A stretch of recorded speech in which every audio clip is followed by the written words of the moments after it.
Okay, guys, so in spirit of the book that we're reading tonight, You Never Heard of Me, the main character can see one of the best moments and one of the worst moments in somebody's life. So let's keep it light. What's one of the best and worst moments of your life, Diddy? Go. Well, worst is my grandma died on my birthday. Okay, let's keep it light. Ty. My grandfather died when I was 6. Fuck. Tommy Jeff?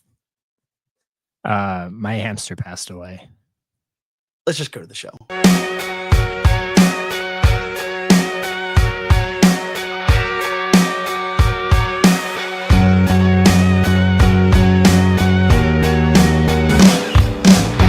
Fantasies of God, fantasies. Welcome back, everybody, after that super riveting, uplifting opening. To the place where we think all the deep thoughts about all the shallow things. Welcome back to the Deeper Issues Nerdcast. My name is Pablo Romero Estevez. We are doing what we do every Wednesday. We are live streaming about a new #1 comic that just dropped today. Before I give you the whole gist of the show, quick introduction to the entire crew here. To my left, I guess I could be my left, overworked, underpaid per usual, Liv, Olivia, Diddy, no Diddy, King. Whoa! I don't know what just happened. No round of applause on that one. There's I'm gonna. Damn, Tommy Jeff, what are you up to? Complete error. Complete error. It's the crowd. It's the crowd. We got to hit the applause button for them. To my left, the right hand sitting at my left, the specter of this show. Mr. Ty photography. All right, settle down. Settle down, everybody. Ty died. Everybody loves Ty here on the Deeper Issues Nerdcast. A lot of applause. Yeah, a lot of applause. Thanks, everyone. Behind the scenes, he's got like a promotion here. Tommy Jeff, ladies and gentlemen, in front of this angelic backdrop, we got new lights behind him. He's glowing. There's like a literal halo around you. In front of that VHS wall.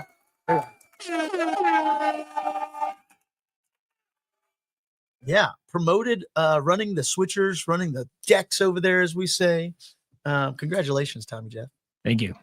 Feels great. The powers that be here at the Deeper Issues Nerdcast. Of course, they put him in this role. If this is your first time joining us, this is the Deeper Issues Nerdcast, a comic book club where each week we bring you a new #1 comic you need no prior knowledge or insight to be able to enjoy.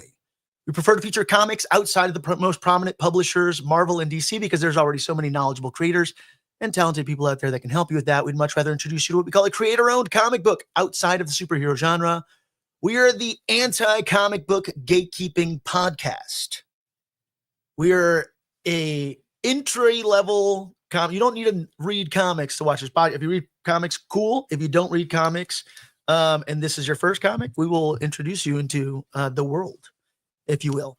So a place where everybody is welcome to join the discussion and nerd out with us.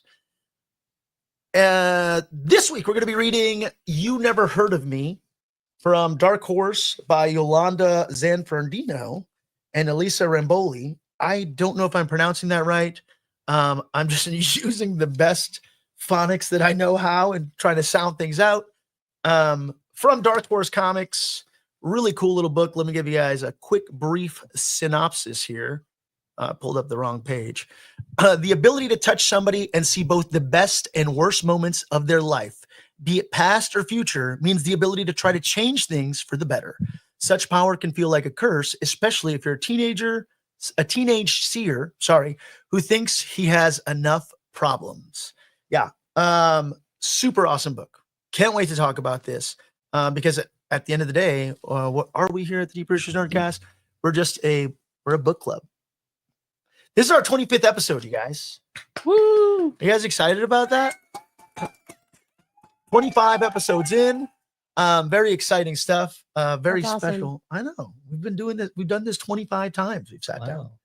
It's the first milestone. That is super cool. That's half a year almost. That's half a year. Yeah. We're going to celebrate after this, right?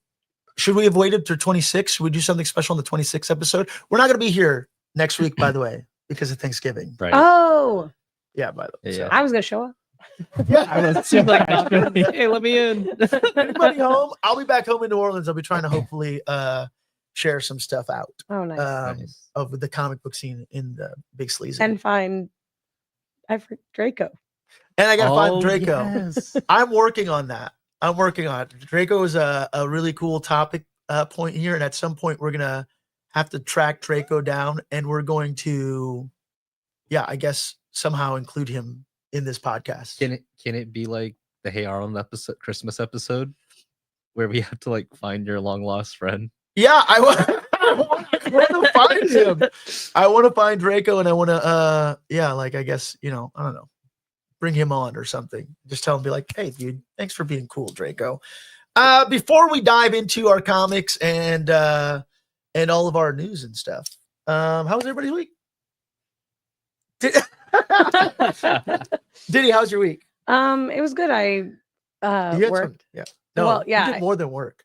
You're on camera talent now, Diddy. Aside from just here. Oh yeah, I had to. I filmed like 3 more like little blurbs for the restaurant. They had me make like 3 more drinks. Yeah. I again was not ready, but Are you ready to advertise this and show it on the Deep British Nerdcast? The world's going to see it inevitably. they so- haven't posted it yet. But I will. I'll definitely bring it. I mean, we need to play this. People need to see you slinging drinks. Yeah, it was really funny because I made a whiskey sour one, and I was like, this one's not good to look at when I make it because you have to like shake. You have to shake the shaker, and our shakers somehow like spit out the stuff. So when it's the egg whites and stuff, it's like flying at you. Oh, you guys are making it with like egg white. This, you're like a whiskey sour. mixologist. You're not bullshitting. I wouldn't call myself that. You're not but a bartender. You're I'm putting not eggs just a in drinks. bartender. Yeah, if you put eggs in drinks, Yeah, you're putting egg whites in drinks. Like that's like a instant classy joint. It's like, fuck, this place is classy. They Oh put, yeah, our like- whiskey sour is super good. All like yeah, cracking an egg in there. Yeah. Yeah, that's a big deal. yeah. We It's need not. He was filming it, and I was like, don't film this part. we need to see this. We- Yeah, I'll yeah. As soon as they post it, I have nothing to do with that part. I'm just the talent. Yeah, you are. And you're off the cuff talent. You're not just like Yeah.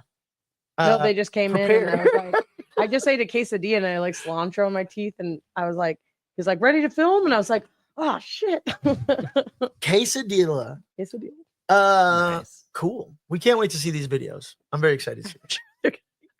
I'm so stoked on them. Ty, how's your week? It was great. What do you have to report wh- aside from us missing out on those MCR tickets that we waited in line for? Well, good news is I did get some concert tickets for not MCR, unfortunately, but I did get tickets to see one of my favorite artists, Poppy's going on tour. Oh, Poppy. I love Poppy. Yeah, I saw that you posted that. yeah. I got VIP. I got pit tickets and I got VIP. Sadly, no meet and greet, but I got a signed poster, and that's pretty cool. I listened to Poppy back in the day when she Yeah. worked with Titanic Sinclair, and she was the queen of YouTube. Yeah. Oh, dude, I That's when remember I YouTube listened. days. Yeah. Like what was that? 2014, 2015 Poppy? Yeah, it seems like a long Yeah. time ago. Holy shit, that was a long time. Was that long ago? Or 2016 maybe? Yeah, 20 but that sounds right. I can probably look it up.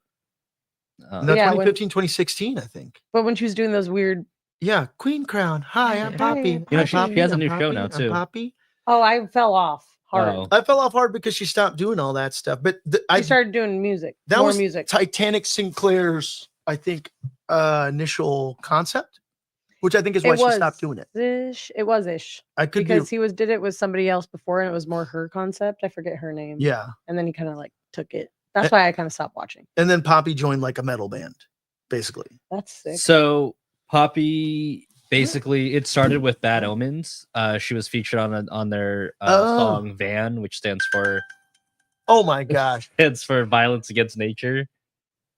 You looking for your phone or what's going on? Yeah, I was looking for my Yeah. phone. Sorry, no, go keep talking. No, Keep you're talking good. about No, you're good. I'm like, I get really distracted. Just really quick, shout out to the chat. I see David's in here. I see my friend Maddie's in here. So Oh, yeah. David. miss y'all. I miss you guys. But Well, recently, David, I know you. yeah, Poppy just jumped on a track with one of my favorite bands, Knocked Loose, and their song "Suffocate" has like really like brought out her like metal side. And her new album is produced by one of my favorite members of Bring Me the Horizon, Jordan Fish. So Oh, okay. I was like super stoked. It's like, wow, it's like a power team right here. So super stoked. Snagged those tickets, and I feel like that's like the highlight of my week. Poppy also, awesome. fun fact, some of her music was featured on like some of the WWE NXT shows. Mm-hmm. So Poppy's also got like wrestling ties. Mm-hmm. Another fun fact: my favorite artist, Zoe Thorogood, did Poppy's book. Oh, really? So Poppy has 2 books and a statue, which I'm probably going to snag on Z2 Comics. They're usually at the A convention. Poppy statue? Yeah, it's like Is that right? It's like an altar. It's like a white angelic angel, and if I'm lucky, I can get the one with blood on it. Wait a second. Ooh. Yeah. We're about to fall Pull it down a up. Poppy hole right here. I feel like I'm Oh, better. it's like a Yeah, there it is. yeah, it's like a Oh. version, Mary. I can't put it on the screen but wow. Yeah, I was mad I missed their 50% off sale, but they're It's a- offer- Poppy altar statue. Sorry, not to. No, yeah, they're good. And then there's different versions. You can buy like the pink or the blue variant cover. It's just the background, and then you can get the vinyl for Scream on it, her little EP. Yeah. I'm probably gonna do the black and white one because I think it comes with exclusive prints, and one of those prints is Zoe's. She's so I love watching her evolution because like how she started and then where she's at. Mhm. Mhm. Sorry, not to like now we're just talking about Poppy on the show, but I genuinely I love Poppy. We watched it like yeah, crazy back in the day. it's so funny and weird. We would try to show people, and they're like, "Pablo, Olivia, stop talking to me." It's like, no, you gotta know this Poppy is such a weird thing. And yeah, there's her song Low Life, I really loved. Yeah, I But it was like Still that character. it was very interesting. Yeah, she's still that character. It's very interesting though, because that music video, if you watch the Poppy Low Life video, has a bunch of really weird hidden symbolism and stuff in it. Mhm. And it's like one of those singular shots. Very different videos, but it's similar in the shooting style to the Childish Gambino, like This Is America video. It's like a David Lynch film. It's just like a bunch of hidden meanings in it. And like at some point she's even doing like the Baphomet look. It's just like a Mhm. bunch of weirdness. It's like and- really political too. Yeah, man, Poppy. from You're that- bringing us back to Yeah, that. man, that I love Poppy. how you keep so many things from my youth alive. Oh, well, listen, you. like Thank check you out for keeping us young. keeping us young. Keep me you young. know, I love you, boys. Keep me young. reminds me of the good old days. But yeah, their new album, Negative Spaces, check it out. I love that album. There's like really cool transitions, and it's just like you guys said, it's a transition. There's like homage to like her earlier stuff, so it's like very pop, which I really like, and then it's just like these heavy breakdowns and screams. Okay, cool. And then it's like these like little messages, and I was like, 'cause I'm like happy, then I'm sad, and then I'm like mosh pitting in my room, and I'm like, oh, this is fucking sick. Yeah, Let's Love me. go. I'm very excited about that. When's that show? Where is it? It's at the Wiltern. It is next year, April something. Is she doing any LA show? I mean, any OC shows? Or is No. that Yeah, so Wiltern was the only. OC show? any shows in the OC or Never. There's what do you mean? Why would you? I The- mean, not like that, I don't think. there's rumors that she might show up on Jimmy Kimmel next week, which I'm also trying to go to. Ooh. Also, one of my favorite things, if you ever watch, there's a kid. You remember Kids React? Yeah, Yes. There was a Kids React Yes. to Poppy that was awesome. I And then- remember she was like in a that. glass box. But right? then Specifically. there was them watching the videos, and then there was Poppy reacts to Kids Reacting, Yeah. which gets really weird because she starts repeating some of the things. It's Yeah. like creating this weird echo effect. And then there's a Kids React to Poppy reacting to Kids Reacting to Poppy. I went down that rabbit hole. We were so into Poppy. This is bringing back some. Well, she was the queen of YouTube. Here we are on Yeah. YouTube. Check out some early teens Poppy. But I'm not early, I guess late teens, 2015, 2016, I'm thinking, right? I'm thinking it's around there. 2015. 'cause 2015. Her first EP was 2016, so I'm assuming 2015. But she was Crazy. it was an art project. I was like, Mhm. man, this was just so cool. I love Poppy, man. I may want to go to that show. Come with me. Come in the pit. Let's go see Poppy. Get VIP with me. We'll see you folks at Poppy next year. That's right. My week was cool. I lost out on some Monday Night Raw pre-sale tickets. Oh shit. Sounds sick. Dude, the days of being a wrestling fan is not as cheap as it once was. Mm-mm. And WWE is a hot product at the moment. And I've not been able to score. Like WrestleMania tickets are like, if you want good seats, Insane. you're paying like nearly 10 grand. Yeah. It's Can't in Vegas. do it. I've been to 3 other WrestleManias. I've never paid more than $300, and Yeah. I've gotten like killer floor seats each time. I mean, but whatever. I guess who knows? Whatever. We're happy for them. But the MCR, Ty and I were in a virtual queue for MCR at the Yeah. Dodger Stadium, and what sucks about these virtual queues with Ticketmaster is, and I think they're like trying to do something in the house or something about this, because Ticketmaster is the seller and the fucking reseller. Mhm. Okay, for those of you who don't know, big fuck you to Ticketmaster. So, Mhm. Yeah. because tickets go on sale if they're like, oh, there's a virtual queue of 10,000 people ahead of you, and then you got to wait in the virtual queue. By the time you get there, if there's like a limit of like 6 to 8 tickets, people buy up the seats, even if it's the nosebleed seats. All right, so the cheapest tickets, they will buy them up and then resell them on Ticketmaster, and Ticketmaster shows you certified reseller Ticketmaster tickets, and I'm pretty sure some of the tickets are probably bought out by Ticketmaster. It's bullshit. Yeah. Ticketmaster sucks. Yeah. It's a monopoly. Fuck them. StubHub, Ticketmaster, yeah, very much. You are making things not great if you want to go to any kind of live event. Mhm. So I don't know. That's enough. So fuck you, Ticketmaster, in a Mhm. nutshell. Yeah. Sponsor us. Sponsor us. Oh, get me pit tickets for every show, then I'll be happy. Yeah, please sponsor us. We will sell out. That's right. We're gonna come back to the next show. We're gonna be like, Deep Rich Nerdcast sponsored by Ticketmaster. Don't we just love Ticketmaster? I'm like, it'll be subtle. We're like wearing shirts and hats. Yeah. Like, what did you guys do this week? Oh, got some excellent seats via Ticketmaster. What didn't you guys just talk about? What did I say? I didn't say that. Yeah. This is actually gaslight them. Yeah, this is actually the 25th episode. I don't know what you're talking Yeah. about. This is, I really just love the process. Was it from Wayne's World? He's like, some people just care about money. Yeah. It's sad, man. Sad. What do you think? Tommy Jeff's going to see Wicked. I know that. Yeah. And Yes. underneath your traditional hocus pocus, just show us a little something, Tommy Jeff. Show it off. Give us a Show little it off. Give us a little show. Play some music. Button up Yeah. underneath. Whoa. So everyone who knows Wizard of Oz knows Judy Garland played Dorothy. Yeah. Creepiest movie ever. Yeah, I know. The movie that goes to Pink Floyd's Dark Side of the Moon. Yeah. Yeah. So Yeah, I saw that one. So I'm going tonight with a couple of friends of mine, and they're dressing up as Glinda and Elphaba, and I'm going as Dorothy.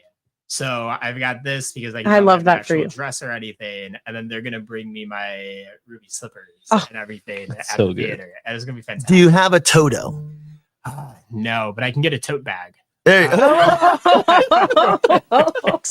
We got some wicked stuff that we'll talk about here, which brings me to our next segment here. This is music stuff.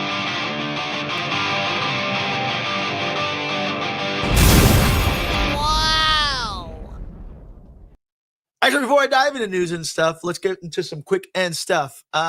If you are possibly joining us for the first time ever, because you probably saw me post earlier about how we're giving away, and we are giving away a comic. We're giving away a comic this week, guys. So it's right here. Ty's gonna model it. He'll be my Vanna White. There you go. This is Barfly. Since we're reading a Dark Horse book, I'm giving away a Dark Horse book in this beautiful comic capsule. Thanks to the fine folks at Comic Capsule. This is Barfly #1 from the Minor Threats universe. Really hilarious offshoot character. If you've read Minor Threats, character named Shit Eater, who is also known as Barfly. 3 out of the 5 creators or collaborators of this book are signed this book. You have a signature and a little doodle there from Ryan Brown. You have a signature there from Jordan Bloom, and you have a signature there from Patton Oswalt. We will be giving this book away at the end of the stream. How do you win this book? You say, well, we want to hear from you. So if you are commenting, give him truly to act as Toto. I was thinking about that. If you are commenting, if you are engaging, all you have to do is just say something, and by the end of it, we'll go through the comments and be like, I like this one, because we're just picking shit at random, because that's how we do things here at the Deeper Issues Nerdcast. It's taken us 25 episodes. We're still figuring it out, folks, but we are giving away free comics, Barfly, there in that comic capsule. Woo! Okay. Oh yeah. So now that we got that out of the way, let's talk some of the things. We're not journalists, but we do keep our ears to the nerdy streets. Sometimes we read articles, most of the times just the headlines. This is news and stuff. Okay, I got some good stuff. And it's since Tommy Jeff was talking about Wicked, let's talk about some of the things where Wicked, big weekend. This is like the Barbenheimer of the winter. What? Right? Or Barbenheimer of this year? It's Well, because just you've got Wicked, it's but what wi- else is yeah, coming? Gladiator. nothing. Oh, Moana. well. Yeah. Yeah. Oh, I mean, Glad Dick. yeah. Come on, dude. You don't know about Glad Dick? Someone said Wicked and Moana's gonna be Moan. Oh yeah, man. Well, Moana's coming. Moana's gonna fucking blow everybody out of the box office next week. That's true. It is. Yeah. It is. Yeah, so Moana 2 next week, but Glad Dick this week, or well, I don't know. I don't know what else would it would be. And all I can think of is Glad Dick. Anything? Oh, 'cause Wickiator? you're combining Glad- Wicked and Gladiator. Yeah, like together. That's why Barbenheimer. you're getting Glad Dick. But Got it. just the, I was so confused for a second. I did not know. But you're Glad just Dick taking the Weekend. ick part. Glad you're just taking the ick from Wicked. Oh, Dick. But you're switching it. Yeah, Am I don't know. I- Whatever. Okay, He's dyslexic. I have dyslexic. Gladidict. Gladded. Gladdict. Why can't it just be Wickeder? No. Wickadator. Wickadator. Wick- Wickadator weekend. All right, This sure. is why we're not in charge of making up those names. Yeah, we're not. Clearly, we're not branding us here. So, according to Forbes, major theaters. So this is for you, Tommy Jeff. Okay, major theaters are reminding moviegoers of the no singing rule. Fans are going to see. I can't do the riff with Elphaba. No, I'm very upset about this. Well, joke's on everyone because everyone's gonna sing. well, True. If AMC you are- is going to be pissed off if you do. Opening weekend is for the theater girlies. So we're allowed to sing. Yeah, you no, it really is for those that are that into it and that are probably going to belt it out, especially on Wednesday night. Yeah. Opening night. Opening night, we got to sing the Wicked. Fuck AMC. You're not gonna hear a single I word of would- that movie. Would sing along to Cats maybe, and Rocky Oh Horror my- Picture maybe are the only two musicals. I saw Hairspray in theaters and I Oh, sang my lungs out. nice. I Did saw opening night and everyone in the theater was singing. Wow, really? I will be very surprised if they are not singing in the theater Right. tonight, let I alone am- all weekend long. Like if you're Yeah. going at all this weekend, This weekend, no just way. expect that. You mean Yeah, no one's there's- gonna bring a there's no way. live tiger for Gladiator? Yeah. I'm gonna go in 2 weeks and still sing. Yeah. Yeah. I mean, look, I hear this this. is a sign I pulled up here. We ask that you allow everyone to enjoy their cinematic experience. Please refrain from singing during the show. I'm gonna It's start typically singing supposed to right be- now. Yeah, we're gonna stick it to them. All right. You can't take all the L's this week. We got to sing Well, along to Wicked. Yeah. Yeah, but yeah, AMC is saying like, hey, like, look, and apparently they even have a video that goes along with it. Indie Stars reporting AMC is laying ground rules in a 30-second advisory feature clip from Wicked. The movie's musical, a musical, of course, is based on the classic Wizard of Oz inspired musical. Blah blah blah blah blah blah blah. But yeah, So my question about this, silence is though, golden. My question about this, silence is golden. Yeah. My question is are they telling people to refrain from bringing props like swords and stuff to Gladiator? And, Yeah. like, are we not allowed to partake in that as well? Or is Would that anybody okay? Well, do that's that? not Has ruining AMC anybody's said anything? cinematic experience. I need to hear Ariana Grande to her full potential. Like, Yeah, you I gotta mean, hear her whistle sing and everything. Yeah, I like her. No, I think you need to hear my potential, and I will be in there. That's how everyone in those movies singing is. Yeah, I agree. I'm very curious to see how this plays out.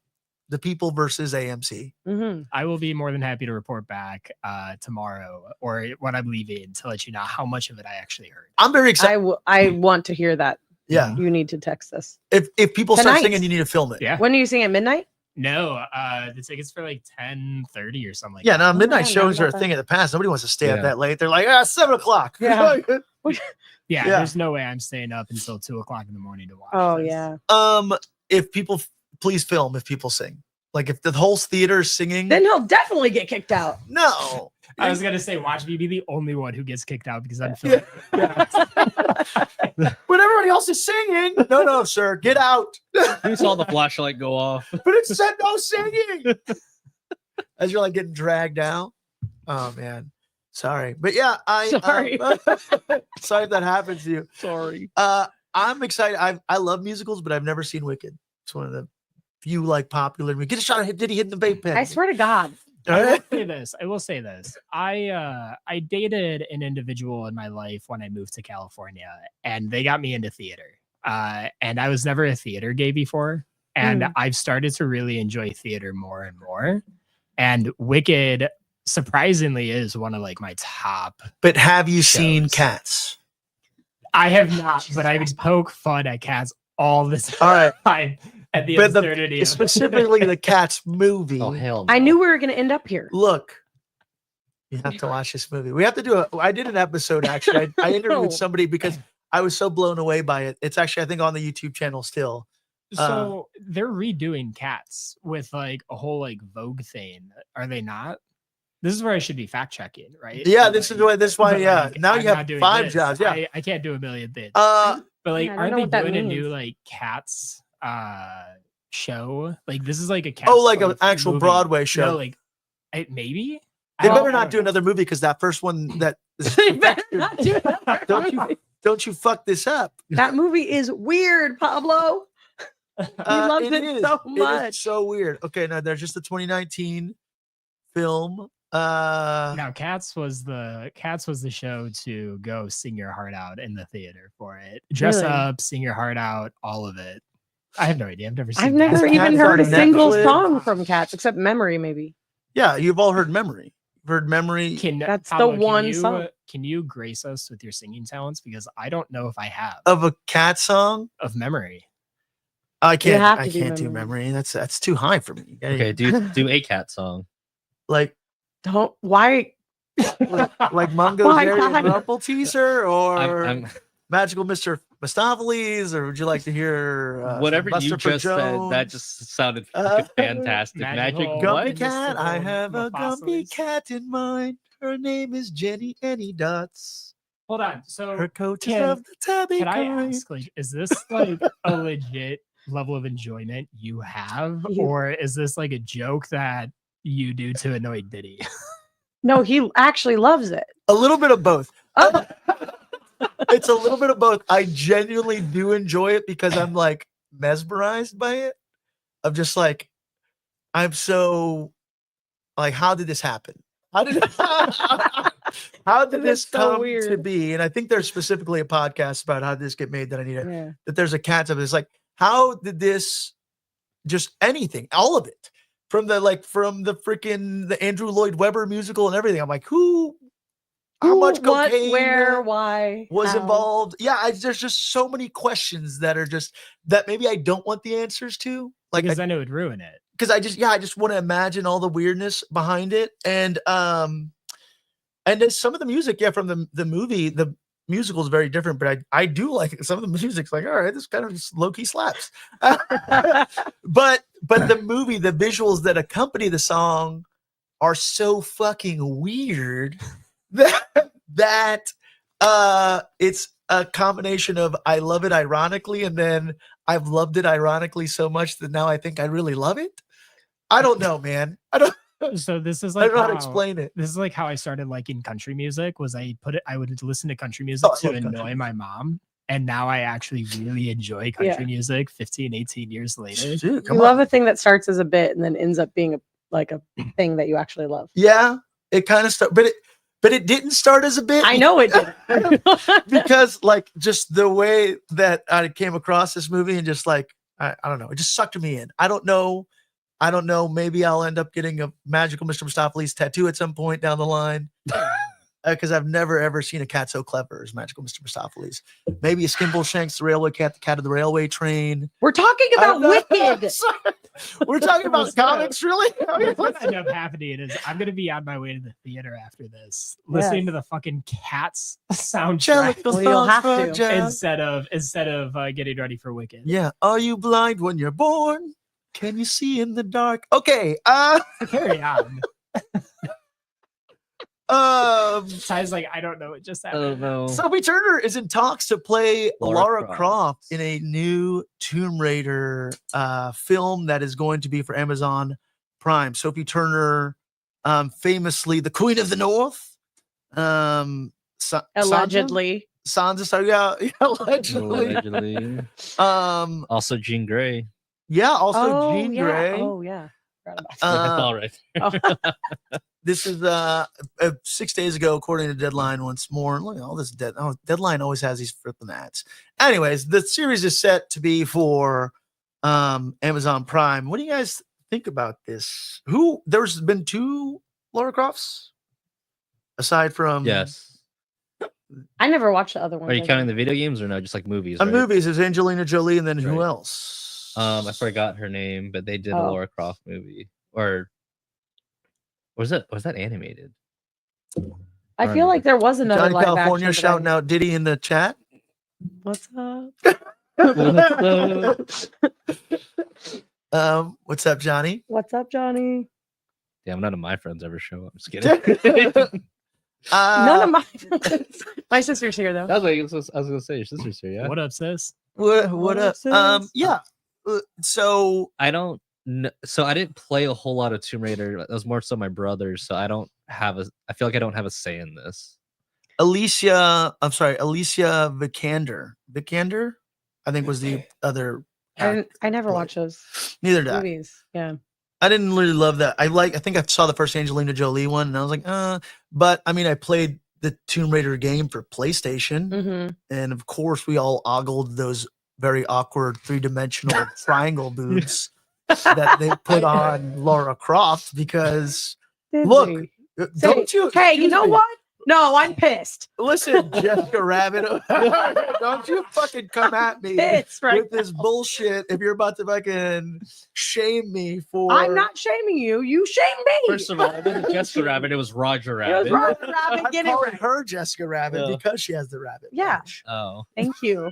All right. No one got it till now. Yeah, but sorry. yeah, that I think the Tomb Raider game was like a really kind of a first of its kind, where it was like the third person. Yeah. You could Mhm. adjust the camera. Mhm. It kind of was that the first game to kind of do that. Make me feel really old if I'm thinking that, but I feel like that kind of helped define the third person shooter genre. Shooter, maybe, but like I know other games like Spyro, they did that too. Other Spire? games gave you the ability to Yeah. Move the camera like that. I guess yeah. Mario 64. But I also never Yeah. played Tomb Raider, so I never played Tomb Raider. So Mario nobody here 64 aside from though. me ogled. There's a meme about this. This is not just No, I'm Yeah, me. sure. the Michael Fassbender meme one is is like real. perfection. Show me the Lara Croft. I said the real Lara Croft. The last one. Triangle. Perfect. Perfection. Yeah. That's Pablo. Yeah, yeah. He goes, I don't want this live action. Unless it was Sydney Sweetie. Yeah, is this it? This is what you're talking about. Sorry, I have to pull up the meme over here. Yeah, the real Lara, but this isn't even the real Lara Croft. She was triangular. There it is. Oh yeah. Okay, yeah, I remember. The real Lara Croft. Croft. This is it right here. those angles are everything. Yeah. This angle's Very Madonna Pablo- Conebra. You've never seen anything like it. I love Sophie Turner though, and I Totally. want to see more Sophie Turner. I Yeah. like the idea Yeah. of I'm her into as it. Jean Grey. Yeah. Well, And- she did that already. You're in luck. Yeah, but that you didn't really get. It was like young Jean Grey. No, yeah. It wasn't like There's the actually- Dark yeah. Phoenix. Dark Phoenix. Or what are you saying? No, I don't know. Those movies left me flat. Oh like yeah, they're- those movies were. Yeah. I weren't my favorite at all. I think it would be cool if they did. I liked the cast a lot. they're very unmemorable because I can nothing really Well, no, because comes to mind about those movies. tell me if I'm wrong, but in the first one, there's like a mic in one of Yes, the scenes, there and there's was. like Michael Fassbender and like James McAvoy's accents keep like flipping, and I'm like, what's the budget? Like, I what think- are we doing here? Yeah, Days of Future Past was definitely the standout out of all those, but that's because Hugh Jackman was back, Oh yeah, right? Yeah. Is that the first one? the second one. No, Okay, it's because the first one had- No, third one was Apocalypse, wasn't it? I I Age of wouldn't- Apocalypse, I because don't that's how it remember them. ends. I could be wrong. No, I Age of- think the third one was actually Days of Future Past, though. Age of Apocalypse came out. No, it is Age of Apocalypse because that's when they show everyone in their final like comic accurate suit. That's the last we see of them. You know, I'm not sure I even saw that one. That one had Olivia Munn as Psylocke, and that's why I remember that one.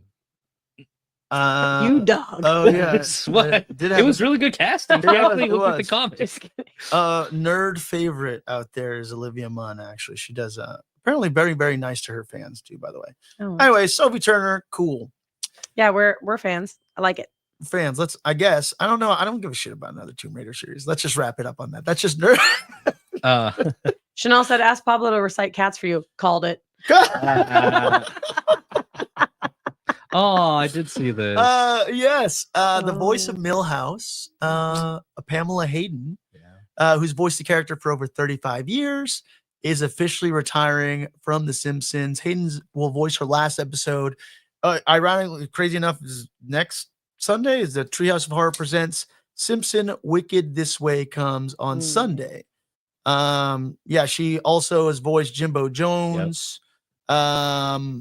Rod and one of the Rod and Todd. Yeah, Rod, Mhm. Chief Wiggum's wife, Ralph Wiggum's mother, Sarah, and Lisa Simpson's friend, Janie Powell.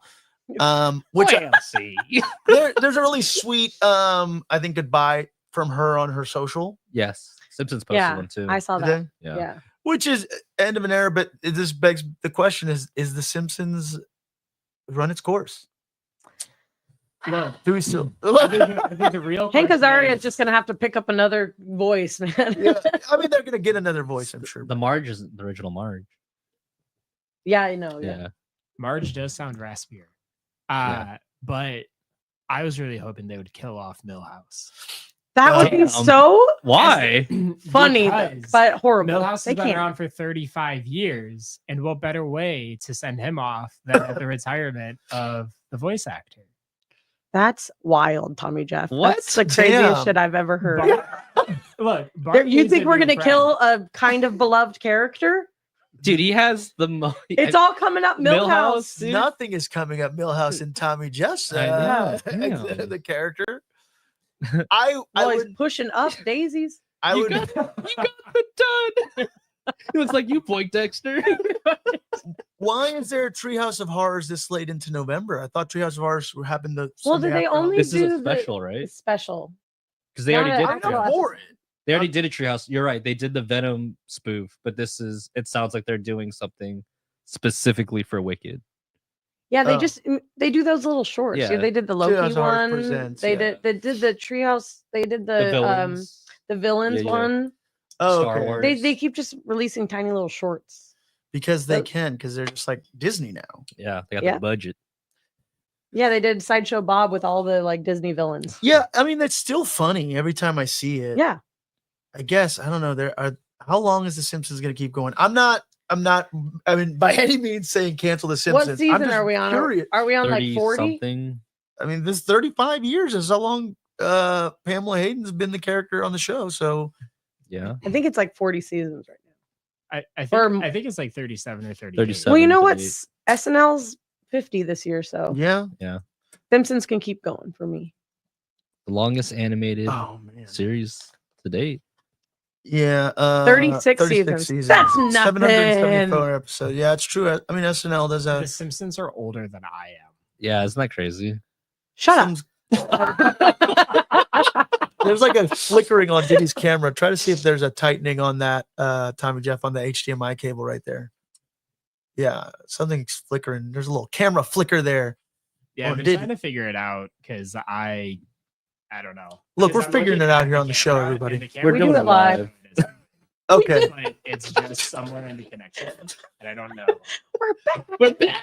I'm so back. Ty didn't want to sit back in his seat, by the way. He's bruising. That's already cattywampus. Why did you want to sit back? I like doing the You switch. like Ty Yeah. likes pressing being, buttons. and he's like, well, you know, my resume. I'm like, Ty, you've done everything. Like, you're literally the Yeah. other half of the production team here. It's me and you. So I'm the if your She didn't want resume. to sit next to me anymore. Nobody- No. See ever- what we need to do. I need to do everything. I need to switch with Diddy. You Yeah. run over there. And then one day I'll just do Pablo's seat. Yeah. Uh, Ty did have the option to do the switches. I did. I So- stayed.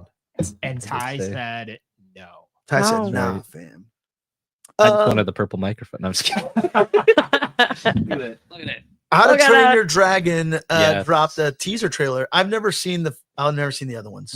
What? Wait. Yeah. Wait, hold on. You haven't seen any of the How to Train Your Nope. Pablo, what watch Movies? it with You've never seen any of How to Train Your Dragon like movies? did you read the book? Was it a comic book? No, it wasn't a comic book. It was a children's He book. goes, what's in a there pictures or no? Because if there wasn't pictures. No, I never read it. No, never read it. Okay, but but You've you never seen those movies? Oh all right, my God. everybody settle down. All right, no, I haven't seen it. Watch them with I the haven't seen kids them either, tomorrow. so- I'm not even kidding. Well, no, but he has kids. Watch Yeah. them with the kids. I've seen those movies so many times. They're so good. That I will argue that is, other than like Shrek, like that is DreamWorks crown jewel. 100%. How to Train Your Dragon. Shocking. The trilogy. I'm shocked. Oh my god, dude! You will It's amazing. laugh and There's 3 cry. of them? Laugh and cry. Laugh and cry. Yes. Yes. Did you see him, Tom Jeff? No. He's never seen Apparently, there was like a TV series. I didn't watch that. I but didn't watch I that, don't but think the that's canon. trilogy. The original trilogy is so good, and there's that debate online. It's like, did we need a live action of this? any. Did we? I do like the Verge headline though. That's like, no animated classic is safe. Next up, How to Train Your Dragon. Yeah, I mean, a lot of people are freaking out about this. I mean, that's why it was just something. I just figured you guys would talk about how cool. I mean, I saw the teaser. Looks fine. Looks like the Yeah, animated. I reposted that side by side shot that Fandango posted and Rotten Tomatoes posted, but it's funny because it's like, well, of course it looks great. It's from the same production company. Why wouldn't Right. DreamWorks capitalize on their like one of like their higher end projects? Mhm. Like How to Train Your Dragon has a ride in is it Orlando or another country I don't. where you fly toothless. Like that's it's like cool. a Dumbo ride, but it's dragons. But and it's genuinely a toothless dragon. Has no teeth. I think Pablo? Toothless You is gotta supposed to be watch the it. name. All right. It's a bit of both. Okay. You need to watch His it. name, the dragon's name is Toothless. Because he doesn't have teeth. Watch the movie. Pablo. Okay. Watch the movie. All right. I'll watch it. I do have kids. I have an excuse to watch them. You don't even need an excuse. You don't need, they're great. All right. Well, why would I want to They're watch it when the live great. action's about to come out? I want to. How dare you? You, that's The guy- crazy. So our friend at the comic book store said the same thing. He goes, "I will watch it, but why did they didn't need to be live action?" That he and I had that. He and I were talking. I was like, "Yeah, I agree. Like, I think it's perfect as it is, Mhm. Well, it's what the Verge saying. None of them But- are safe. but they um, aren't. I'm still gonna see it regardless." Like, I'm They not- might be sick. They might do a really good job with the dragons and stuff. Yeah, I mean, based on the trailer, Toothless looks pretty good. Mhm. Yeah. Stoked about this. Is there another trailer that dropped that No, it's just the teaser. no, another trailer at all? That wasn't there another trailer we're talking about? Oh, for movies, Yeah. the second trailer for Y2K came out. Oh yeah, that's what you were saying. Yeah, so Y2K came out. There's another trailer for I think it's Daniel Craig that's playing in A24's Queer that's coming out next Okay. year. And then the other thing I posted was the fucking McRib thing. Mhm. There's like a McRib sauce that's being sold for Like McDonald's. half a gallon for like 20 bucks. That's insane. Sold. I have it marked in my calendar. Are you gonna get Wow. it? I probably will. If it's not on your Thanksgiving table this holiday season or just your holiday God. tables, what the fuck are you doing? Are you even American if you don't have this delicious McRib sauce I told my brother he at your loves- holiday dinners? Yeah, are you doing it? Honestly, I've tried the McRib. It's good. It's not my favorite. Like No, even it's not. like when it comes out, my brother's like, we gotta go to McDonald's. I'm like, wait, why? Are they like giving out like a free toy or like Pokemon cards? What are we doing? McRibs, yeah. What are we doing? He goes, no, the McRib's back. I'm like, are you People- serious? Yeah, people who love the McRib love the McRib. Dude, the rib witch, the rib witch from The Simpsons. Oh yeah. Lick my costume. I could sit here and lick you all day. Yeah, Mr. Anderson, it's happening again. that is. Yeah, I'll get it. I'm sold. $20. $20. Yeah, fuck yeah. So I mean, I think You got a actually- co-producer over there now, Tommy Jeff. Yeah, I he's do. over there. Can I? No. Hi. Don't not touching anything. There's a cat to my left, by the way. Yeah. I think you were the one who sent the video to us Yeah. about it, and they even said like they did the research about how the jug of the half-gallon jug is on par with market price for barbecue sauce. Yeah. Like it's Hmm. not even marked up because It's- it's McDonald's is the fairest pricing in this country. Say what you will about them. They're the most properly priced shit on the market today. It's gone up, but it's still like, all right. I mean, You can go to Chili's and get a cheaper burger now than a Big 3 for Mac $10? Hell in yeah. the state of California. At So Chili's? how fair are the pricing is? But Now, you can granted, go take to home- McDonald's and get a 1-gallon bag of ice for $1.50 in the drive-thru. Did you know that? I got nothing on that, but I'll go to Burger King for my ice. Oh, wow. because it's closer. They have Mark good Final ice? is right there. What? What's up with that ice? I'll be honest. Is it good ice? I've never associated McDonald's as a place to go buy a bag of ice. And Neither it's have I. always, hey, my camera's doing it too. Yeah, I don't know Yeah. what it is. God, stop touching this stuff. But I've always gone to, it was always, hey, go run through Burger King, because I don't think McDonald's did it growing up in the area that I grew up in. I think it really was just like a But you Burger did King get thing. drive-through ice, from Burger King and specifically. it was like a bag. yeah, it was yeah. like, yeah. It was like They it do was that like at a 5-pound Sonic, but bag. they got that good. Oh yeah, Crunchy Sonic's ice. got the they good do have ice. country ice. Yeah, they got that nice little pellets. Hospital grade ice. Hospital grade ice. It's a hobby of mine. Yeah. Damn. You know, Diddy's an ice connoisseur over here. Yeah. she makes drinks. She's a professional. Yeah, she's a mixologist. She is a mixologist making those whiskey sours, Mhm. Yeah, making those with the egg in it. egg white. I saw some movies this week before we move on from this is the end stuff portion. First of all, is this fucking Hell nightmare yeah. fuel. I also got this really cool copy of The Substance here on VHS. I guess I'm sorry, Death by VHS. They also have a lime green version that was an extra $10, but I said I'm not going to dish out the extra $10.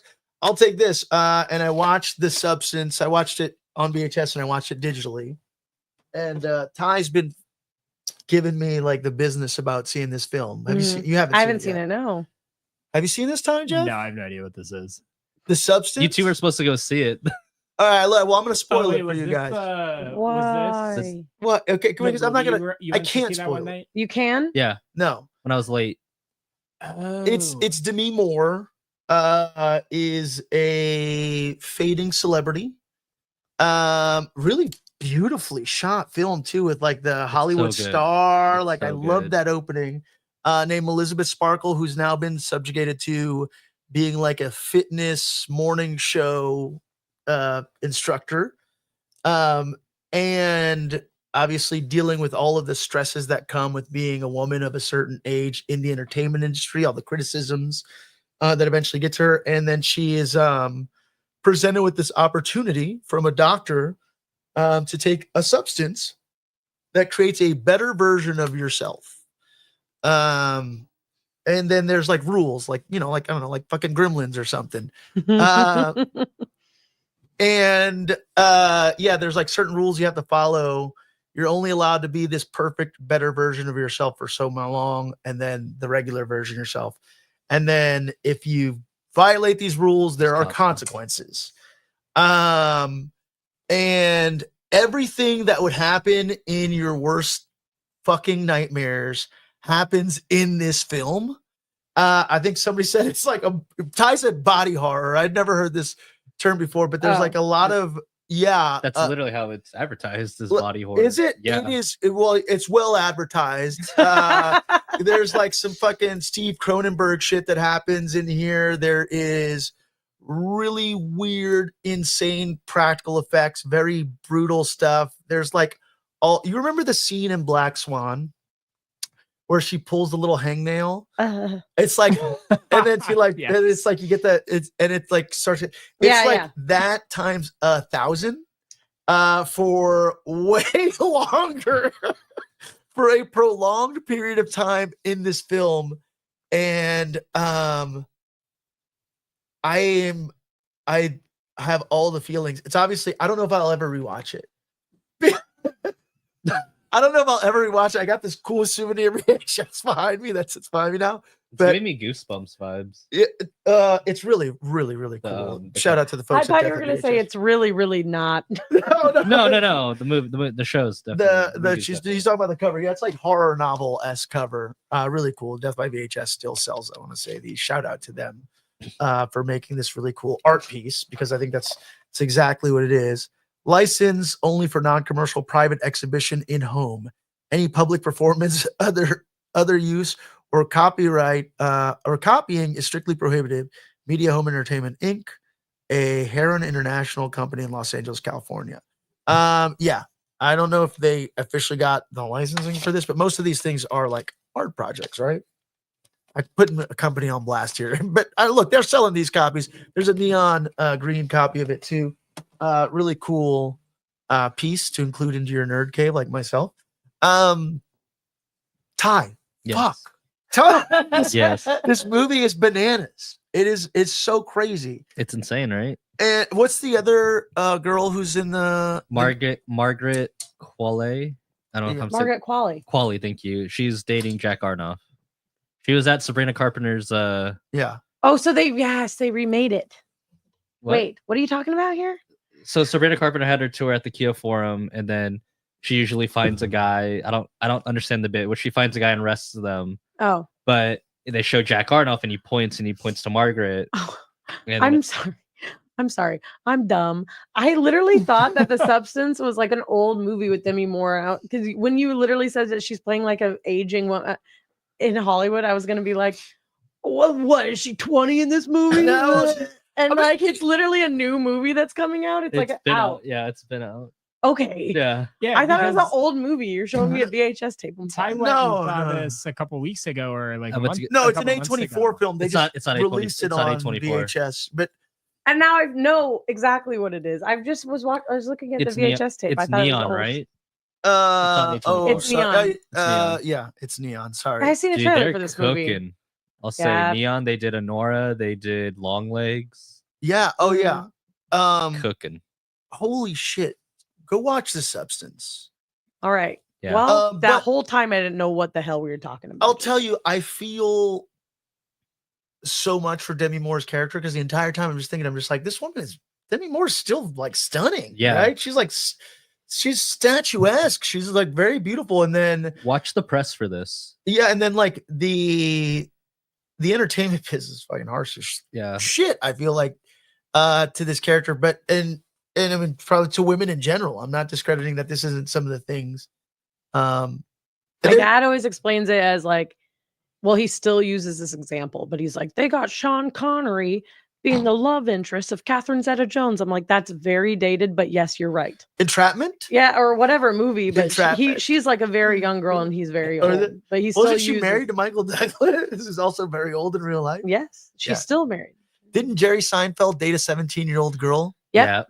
Yep. Jerry Seinfeld dated a 17-year-old girl, everybody. Go ahead and Google that. I feel Say it like, one I more feel like time. if anything needs to be fact checked, that statement. No, needs to be no, fact-checked. It that's- doesn't, I though. believe It's it actually because just it's true and it- real. I believe it, but like I also feel like that should be fact checked again. No, Jerry Seinfeld Look it up right now. in the 90s dated a 17-year-old girl, And how old was he? Saying, "Hey, 30 check out my something. Porsche He was collection." 38 at the time. Ew. Yeah. Yeah. Jerry Seinfeld dated a teenager. Fun facts. Well, this took a turn. When he was 38. In other news, speaking of Sonic, sorry, this is like Sonic, sorry, I'm like holding on to this shit. Sonic the Hedgehog? No, and you're like crunchy ice. I'm like, something happened with Sonic today. Oh, yeah, today was Oh. 99-cent corn dog. My mind Hey. is Sonic the Hedgehog too. That's just Ty trying to change the subject. Like, please don't talk about Jerry Seinfeld dating a 17-year-old girl when he was 38. No, I'm just really hungry. The hot dog information was vital. But Jerry Seinfeld, if you want to sponsor this show, Would it- although you dated that 17-year-old girl, I don't know. But maybe this is where we draw the line. Pump the brakes, Bob. Dude, That's where we're drawing it. I watched also, I don't know if you guys saw it, Saturday Night is out on digital. Oh, I haven't seen it I yet. haven't seen it yet. Because you were just talking about Saturday Night Live. Yeah. Really freaking great. You know, they like Andy Jason Wright. Sandberg's been on this season so far, like almost every Yes, episode, and I he's love done it. like 2 SNL digital shorts with the Lonely Island. It's so good. Yeah, Yeah. Dana Carvey. And Dana Carvey was back. as Biden. SNL's kind of hot this season. They're doing really funny stuff. Yeah, because they're bringing back all the, good people. The I good know. people. Yeah, Maya Rudolph, Oh, I know. Andy Samberg, Dana Carvey. there's a lot of That's young their- people I don't know on the show, but yeah, then you see the regular Yeah. folks. But it is weird that Alec Baldwin popped up on one of the episodes. Well, he's been in a lot of episodes. He used to play Trump on it. Yeah, I know, but that was before he shot a cinematographer on one of the sets. mhm. Right. He's been on SNL since then, like 3 times. It's the only thing he'll do. Oh yeah, all the HDMI cables are all out of whack today. Yeah, I don't know. I guess I'm assuming he was found not guilty I for don't- that. That's something you should probably fact check. But Yeah. unrelated hot dog news. More, please. Speaking of SNL, very, very iconic. Charlie XCX hosted and performed for I SNL. saw that. And she shut down Times Square yesterday with her surprise Monday night performance. Oh wow. Nice. She performed, I don't know what part of the, again, I'm not very familiar with New York. There's an area where it's like opened so she can be seen. The whole Times Square was shut down. Did she buy everybody hot dogs? No. Oh, the hot dog thing No. was just a okay. Never mind. Sorry, I was just hungry and I was like, oh yeah, you brought up Sonic. Like, oh yeah, corn dogs. Do you guys want to go get a hot dog after this? Sounds like we're getting some hot dogs. Okay. By the way, Alec Baldwin, that case was dismissed. Oh. Of course it was. Was it really? Yes. Any? If anyone's gonna know, it's TJ. Did anybody pay out the girl's family or? All I'm Sure. gonna say is that it's been dismissed because that's all I decided to look up. Oh, okay. Well, Do your We're not own journalists. research. Alec Baldwin. Do it while you're at it. Check out Jerry Seinfeld dating a 38. And go get some corn dogs from Sonic. 99 cents. 99 cents a corn dog. Okay, there's a nice little twinkle button because now we're moving away from, and we don't have a segue. This is today's haul, ladies and gentlemen. We do talk comics on this show, which is what we're gonna do right now. We're gonna go through this pretty quickly. Let's see. Yeah, went to the comic shop today. Got a couple things. The book that we were reading, You Never Heard of Me, is a number 1, right? That just dropped this week. But then there are some other number 1s out there that, as well as other things that we've talked about, that you could also pick up on if you are looking for more comics. Firstly, this was one of the books that was a heavy contender here. This is also from Dark Horse Comics. This is Barstow number 1. The reason I'll tell you guys, I was like, man, we've just done so much horror and crime stuff as of late. I need something with a little bit more levity. But Barstow, for those of you that live in Southern California, is a small town in between here and Vegas. Agent Miranda Diaz is in this godforsaken land on the trail of a missing agent, a man she's never met. And yet her name was the only clue left behind in something dark, something demonic lurks beneath the oddball town. But can Miranda unravel the mystery before all hell breaks loose?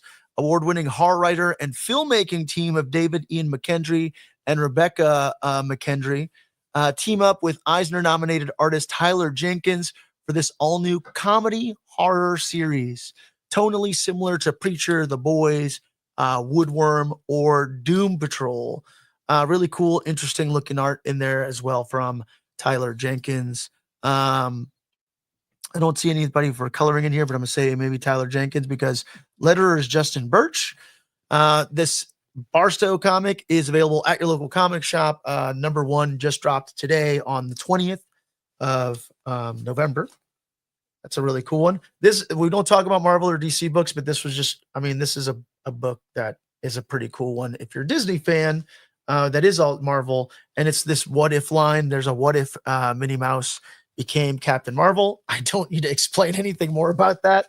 Minnie Mouse, if she was Captain Marvel, similar to the what if Donald Duck was Wolverine one that exists out there.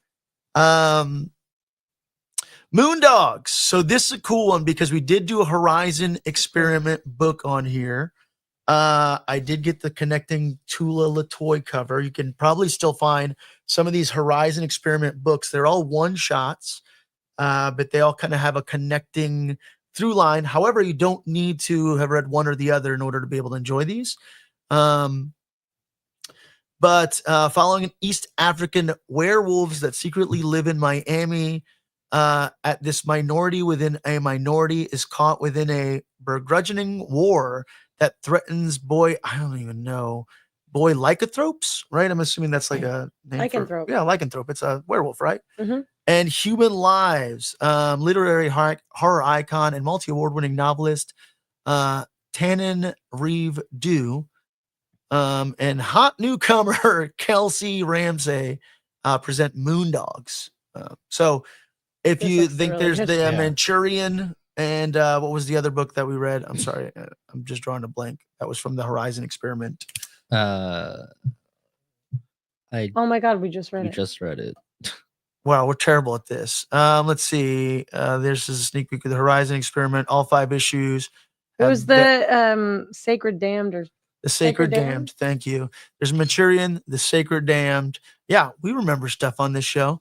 And now Moondogs is 3 out of the 5 Horizon Experiment books here from Image Comics. Really dope stuff. Really cool book. I love it. Yeah, it's different, right? It's like if you're not just trying to read a book about Tom and Jeff, like just blonde hair, blue eye.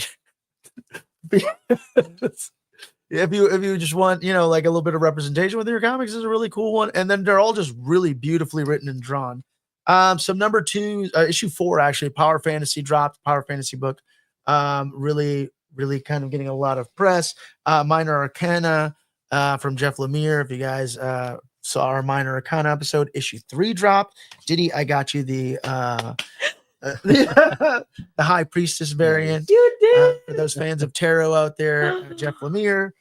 We have a whole episode on Minor Arcana issue 1, and then Boom Studios' new book, Vicarious, also dropped, which is, I guess, like being able to live in the body of a young hot celebrity or live vicariously through some people with new technology. The Rockefellers also will be dropping our Jeff Johns interview this week at some point. From Ghost Machine, another hot book here from Image Comics. It's a cosmic time travel adventure from the minds of Peter J. Tomasi and Francis Manpole. In the picture-perfect 21st century, the Rockefeller family, living a disconnected and emotionally distant existence, discover a terrible secret. In their hands is the fate of humanity. Hunted down, the Rockefellers enlist in the time zone protection program and escape the present-day Earth. If they can find a way to trust each other in this strange, ancient in quotes, a world of today, they and our future will perish. If they can't find a way to trust each other. I'm terrible at reading that stuff. I'll tell you though, once more, Ghost Machine is, I think, Jeff Johns is heavily involved with Ghost Machine. Ivan Reese. Who else is kind of let's see, Brad Anderson, Lamont McGee. There's a lot of names. Brad Meltzer, Peter Tomasi, Rob Lee, Gary Frank, Jason Fabok.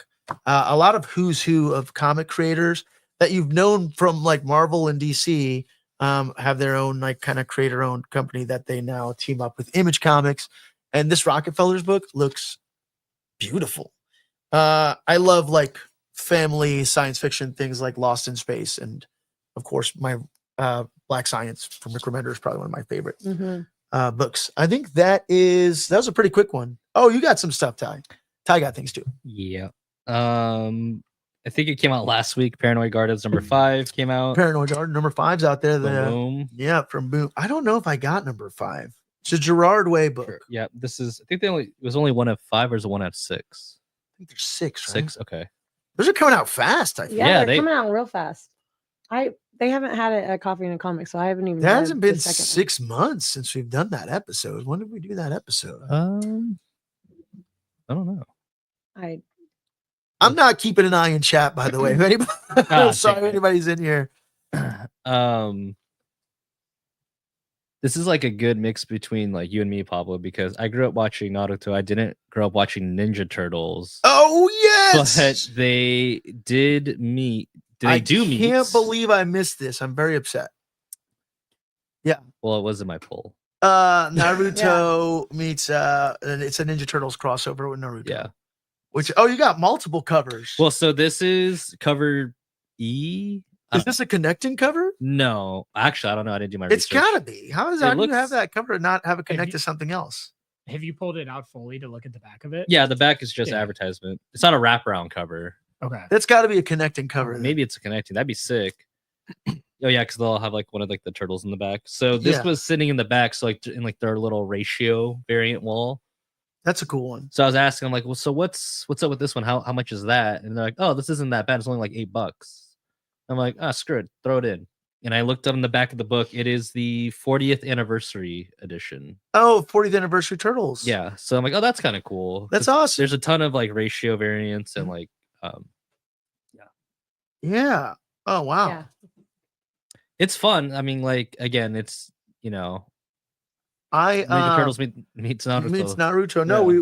we talked about the 40 Years of Turtle book. That's like a $20 hardcover that you can go buy at your local comic shop now. Yeah. Which is who's who of creators at different points in time. And yeah, they're doubling down on this. I mean, if they should, man, turtles and comics are amazing. Yeah. Mhm. I mean, Ninja Turtles in general. Come on.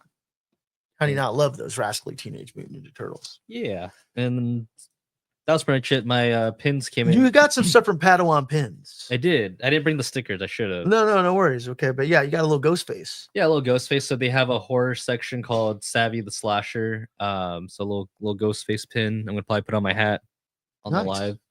live. There is an event that they're gonna be at in December called Halloween on Christmas, like the Blink 182. Oh right? yeah, that's right. In LA. It's a free event, so I'm Okay, probably gonna go nice. check it out. Yeah, we'll shoot be some- there. Yeah, shoot some content. Absolutely. Halloween on Christmas. Where is that at? It's in LA. It's near the art district, near Little Tokyo. I know that Boyle Heights. I was like, I can't think of the name. I know that there's a comic shop in Boyle Heights, by the way, that Oh. I feel like I've been meaning to hit up. But yeah, Halloween on Christmas. Dang it, of course, I googled that, and all that pops up is Blink Blink 182. It's on Eventbrite. Oh, there it is. Oh, you found it? Go for it. No, it's according to the Los Angeles Times, season screams Halloween on Christmas collide an outdoor festival. That's all I really got. Both let's see. It's December 14th from 1 p.m. until 8 p.m. There you go. And it it is near the Arts District in LA. Nice. Nice. All ages, free venue parking. And for LA, free parking. Let's go. That's left. Wait a second. Free parking in LA. You had me at free parking. Yeah. Wow. Holy smokes. Look, free event, free parking. Hell yeah. free uh, everything. The Support your Heritage local also artist. does like Creep It Real, I think, does like a few Yes. events. Mhm. I think. Don't they have like a Christmas one coming up as well? We're terrible at this. There's some Christmas Halloween stuff happening. Hey, we gotta get through Thanksgiving first, right? We're gonna get to Mm. Thanksgiving first. Yeah, that's our haul this Yeah. week. Look at us go. We did it. You did it. We did that. Okay, so I guess let's get to our main event of the evening once more. No segue in this except First, I'll say that this is the best part of Dogma when he shoots that I bartender. got- And Jay goes, he starts cracking up and he goes, "Holy bartender, I get it. That's a fucking great one."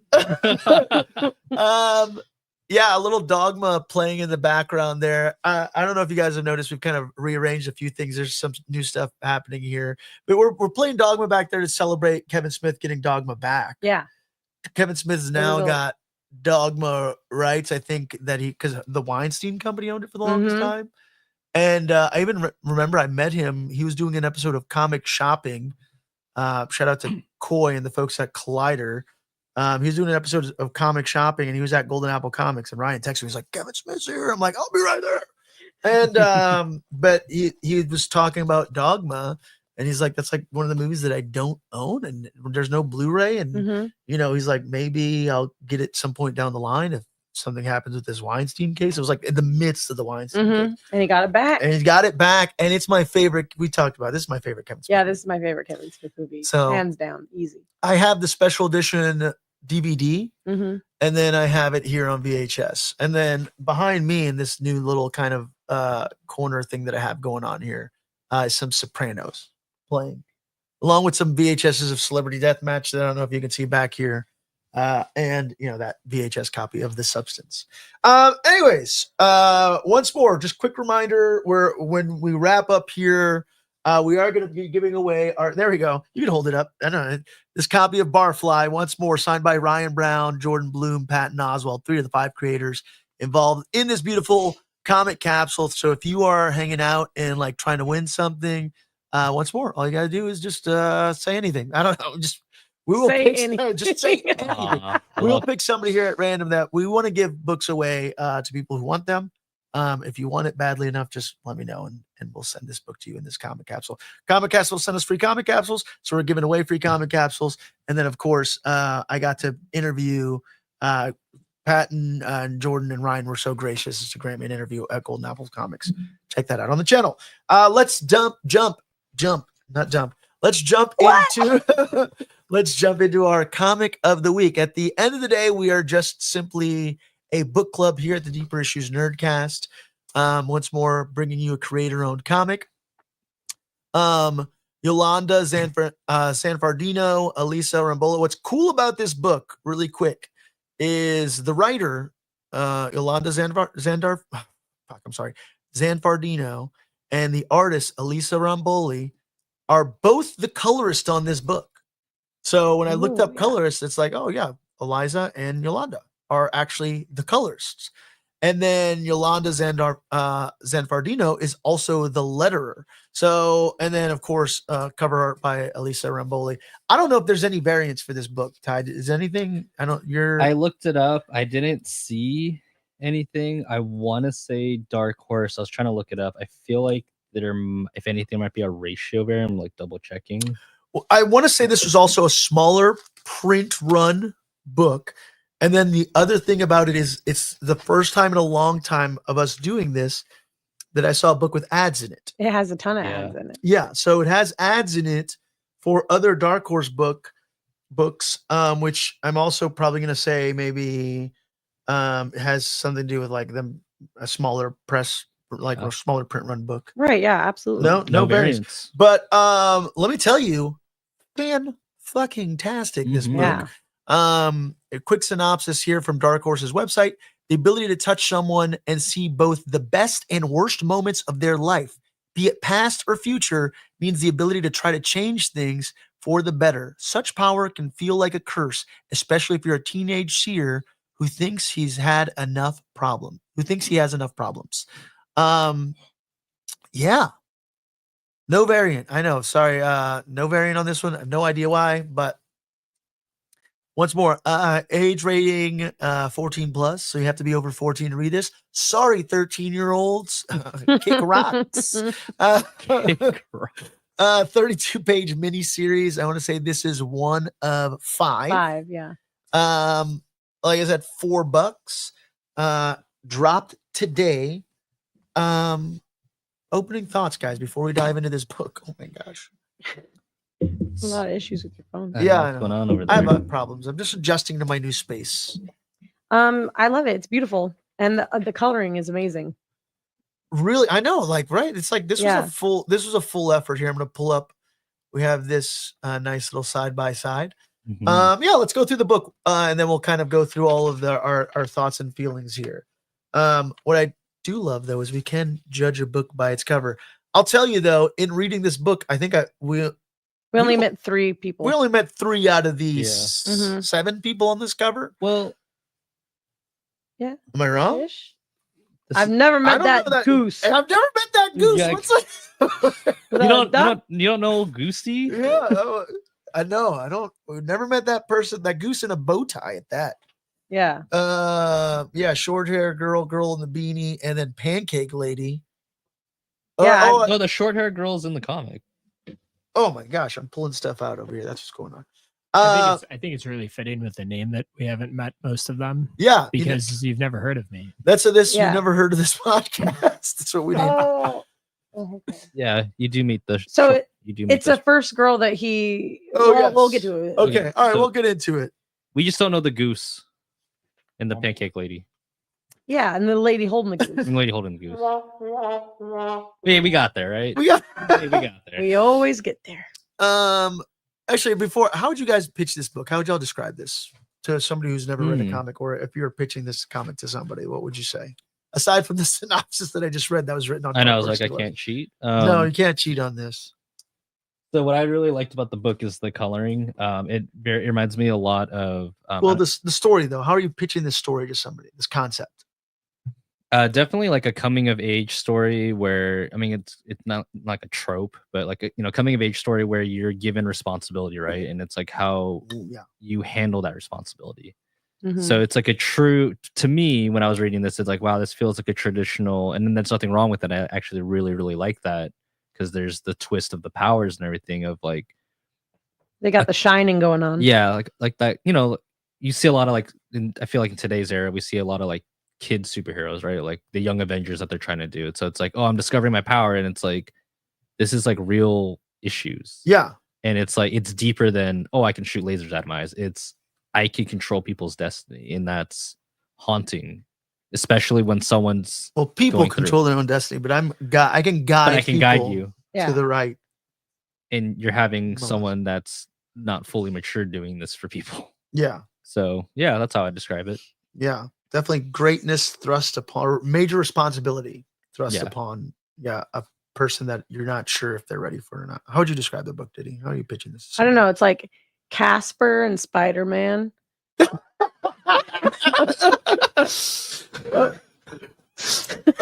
Hear me out. Okay. No, I'm just saying Casper because it's like they have to go from town to town to town because their family's so Oh, the odd. Casper movie. Okay. Yeah. What else?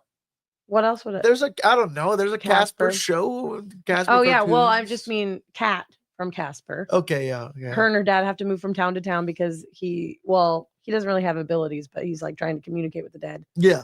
I don't know. So there are people that are leaving town, and then what was the other one? Spider-Man. Yeah. Just because he's like a young kid and he's, a little Yeah. moody, a little outcast, and then he develops these, life-changing Yeah. powers. Definitely once more a kind of a bit of a hermit character Mm-hmm. gets a major power and responsibility. His family's upbringing too, which you'll see through the book, has like such a positive, well-guided moral compass. Mm-hmm. And this kid's just very much like, I just don't like people. Yeah. He said at some points, like, I just want to avoid people and not be touched, kind Yeah. of thing. Like, so Which, yeah, same. tough. Yeah, I feel this character 100%. Yeah, let's open up here. I love the writing and kind of the thought process. I mean, and even the lettering. Love the lettering. Yeah. So it also right here at the beginning, have you never heard of me? I'm going to read this kind of little passage. It does say, Will's family has the magical gift of foresight that passes down through the generation with a touch. One can witness the best and worst moments in a person's life, be it past or future. Right now, his grandma has the gift, but it feels like it's cursed Will's life. He feels like this gift, his grandmother having the gift, is a burden on him. He just wants to keep his head down and get through high school, not worry about fixing everyone else's problems. And I feel like I live with someone like that. I mean, and it's not a bad. I'm not saying this is a negative. My wife is very much like she's a and it's very admirable when there's people of action, like right, like there's a handful of people that will watch a house burn down, and then a handful of people that will take action and run into a house and be like, is everything okay? Mm-hmm. Like there's people that, and it's weird because we do live in a society where I feel like a lot of people don't act on certain things. And I love that. I think about his family. I don't even act on the door being like the doorbell going off. Yeah. I don't even act on that. Yeah. If it goes off, I'm like, ooh. But I mean, like, there's a lot of things. There's a lot of like moments where you think, I mean, like we watch TV shows and read comic books and all these things where that sometimes the most heroic thing you can do is just act on react. Don't be a spectator. Yeah. Don't be a spectator. All right. Well, you're making me feel bad about myself. no, don't. Like, damn, I should open my door for those solicitors. Yeah, can you just answer leave the Amazon package at the door. just, leave me alone. just talk to the Jehovah's Witnesses, okay? They just want to convert you, is all. But yeah, beautiful paneling. It's difficult to stay balanced in life. So we kind of meet our character here, Will. And he's sitting on the beach, kind of just thinking and doing something really cool, which is actually discussing balance, but also taking all of these stones and rocks and balancing them out on the beach, and creating these little kind of balance beams. This is metaphor, and he's actually doing it. And his like moment of zen is then quickly interrupted by his sister. Older sister rocking a basketball uniform. Yeah, Ty, you were talking about colors in this book. Let's jump back into that a little bit. Fantastic Coloring. I mean, you can definitely see like obviously like the orange and the yellows, that this is obviously sunset. Yeah, it's and beautiful. It's beautiful. I love the cover a lot because it reminds me of David Nakayama's covers. And to your point, we are judging a book by its cover, right? It's like this book is very inviting. It's very warm. It's definitely not a horror story like Barstow probably would have been. Yeah. So, and like even the way that the characters are drawn, it's very similar to art that I've seen in like Boom Studios, like Boombox line. Yeah. And I love that.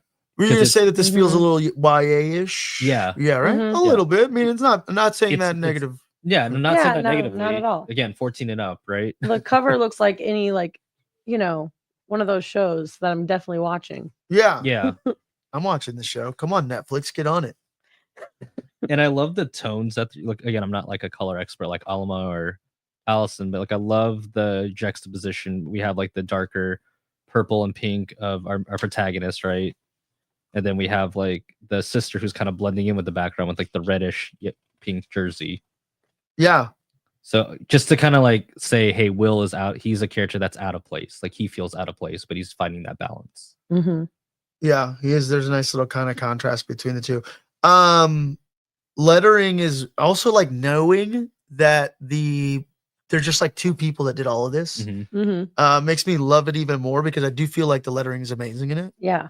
That's more. I've seen a lot of really great books, a lot of creator-owned books that would greatly benefit from good letterers, and I'm glad the letter like makes it easier, way more of a fluid read. And I love that. Yeah, they both kind of came together to color this. Yeah, it's like very concise. Like I feel like both of them had a super clear vision of what they wanted to do, and they did it together, which is awesome. Yeah, it is super awesome. Also just like really sweet characters from the get-go. There's like a really sweet dynamic of like, I don't know. I was like this with my siblings. It's like we would hold hands and stuff like that. And it's like she's still kind of like you're older, but she's like, I'm still holding your hand. You're my little brother. Yeah, it was cute. It was. There's a lot of beautiful like lines and dialogue in here. Yeah, I love kind of like the opening discussing about the balance and then just like the interruption of the balance. Like it's sister introducing a little bit of chaos into this moment here.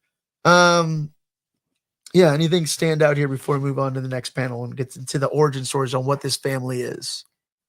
All right, let's go through it. Really dope. Next page is this really awesome, beautiful splash page. Amazing. I'm assuming this is the grandmother when she's like slightly younger, kind of going through the gift. I know it's hard to believe, but there's this peculiar gift of foresight that has been passed down to one member of our family for generations. So their family, each one, like one of them is given this gift or burden of this foresight that they can see someone's best and worst moments of their lives. And then Will's going on discussing about how it's tricky because that constantly changes depending on people's decisions, and how his grandmother inherited the gift, and how you think this may be cool, but how people suck.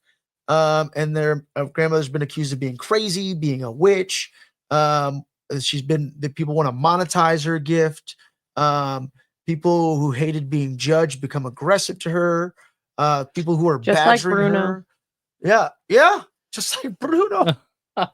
It's true. I mean, like when you're given these gifts and you have this knowledge, of course, it's going to create a polarizing reaction from people. And yeah, people will always, I think, assume the worst with things like this. Or they'll blame you for if you're telling them anything, you know? Yeah, She yeah. on this You side don't it know has me. Bitch, I do know you. on this side it's all like all the people that are happy with what she said, and this side it's like everybody's super angry chasing her Mhm. out of town. Like, Yeah. No, I love the way that this splash page is kind of laid out here too. I it's love like a the spiral of yeah. their life. Yeah. It's like it's a spiral, like upward, downward, or however you may see it. But I do also love that despite all that, they did have to move a lot, but the dad loved the grandma's gift too much, and then they kind of still discuss this like we're gonna have these negative moments. Of course, not everybody's gonna always accept or understand us, but you know that's no reason for us not to keep doing what we're doing or try to still fight for the greater good. And this is the line that I love. It's all because grandma couldn't stop herself from helping people despite of everything. She always says, if you had the power to save someone, would you just stand there and mind your own business? Mm-hmm. And I think that's kind of like a little bit of the theme here at a very selfish age, and we'll get to it, right? Obviously, Will is at a very selfish age. Some people, and I'm not knocking anybody who is like this. I mean, but some people don't grow out of that, and it's okay sometimes to be selfish and worry about oneself. Mm-hmm. And then yeah, Will's talking about well, obviously I I would stand there. Why would I want to say it? Especially if it means preserving the delicate balance of this family. And then there's a beautiful panel of what Will's doing at the beginning, which is balancing the rocks. And there's a beautiful panel of the family being these rocks, and The mom's the rocks the are mom broken rocks because are she left because she couldn't deal with the Well- constant moving and the constant all the stuff. yeah, no balance there. No balance there. And then And her face is scribbled out. and her face is scribbled out, which you kind of learn a little bit why down the line. Mm-hmm. Actually, I didn't. All right, never mind. Yeah, it's crazy that I didn't notice that as much. I think in my first pass, and now in the second pass, I am kind of like, oh yeah, that's right. So like everything in his life is not balanced right now because his mom's not in it. Yeah, so that's another, I guess, reason for him wanting to preserve so much, controlling what you can control. Mm-hmm. And he doesn't. He's seen the way it's cursed his family. Yeah, and I mean, obviously, you learn this later in life. You can't control people, Mm-hmm. right? But you do want to at a certain age. You want to control those around you, thinking that's something. But most of the time, we got to learn that people are very much out of control. I also love. So Will gets back to his dad, who's upset that Will just like disappeared, doesn't have his flip phone. Yeah. So I don't Like, know. I bought this damn thing for you. Yeah, I don't know what kind of, I guess, year this would be where there's a teenage boy who's not interested in a electronic device and Because he wants to be alone. maybe, I guess, he doesn't have an iPhone, or that's what I'm saying. Like you would think at some points, I don't know. Well, he doesn't have any friends, like the sister mentioned, so he's probably more introverted and doesn't see any Yeah. use for it. He wanted to be out there stacking rocks. If anything, it's if anything, it's a distraction because he knows his family's gonna be calling him. Yeah, that's true. And then kind of you see a little bit of a tension or the friction between Will and his dad. Will's dad saying, hey, like your grandma wants to talk to you. And he's like, man, I hope this isn't like another one of these like endless tirades. And then grandmother is on her literal deathbed, and they're as Will kind of goes in, Will's sister, I don't know if did we get her name? The dad says her name, I think. Yeah, at some point. Anyways, or I even think that maybe Will says her name at some point. But talking about, hey, she's saying like, Dad, how much time does grandma have left? Are you prepared on what happens as soon as she passes away? Once more, they have this family gift that is meant to be passed to somebody as soon as the grandmother, who is the bearer of this gift, somebody will receive it. And the father's even saying, I've been preparing to receive that gift my whole life. I just hope I'm up to the challenge. Like he's ready to bear this burden. Will goes in, sees his grandmother in his deathbed. Grandmother very vague in kind of the things that they're talking about. Talking about, hey, it's good that you have a quiet place. She knew he was out by the beach. Reminds me of the Moana grandmother. Maybe I just have Moana on the brain right now, right? It's like I know where you're going. Maybe it's just a grandmother thing when you have that relationship there. Mhm. And then she gives Will some wise words of the always follow what you feel is right. You have to be strong and everything will be fine. You'll see. And Will's like, you mean in life, right? Like in general Right? life, right? Right? like in life, grandma. And then she's like, don't be scared, honey. But This is just such a sad panel. it is very His sad. little face crying.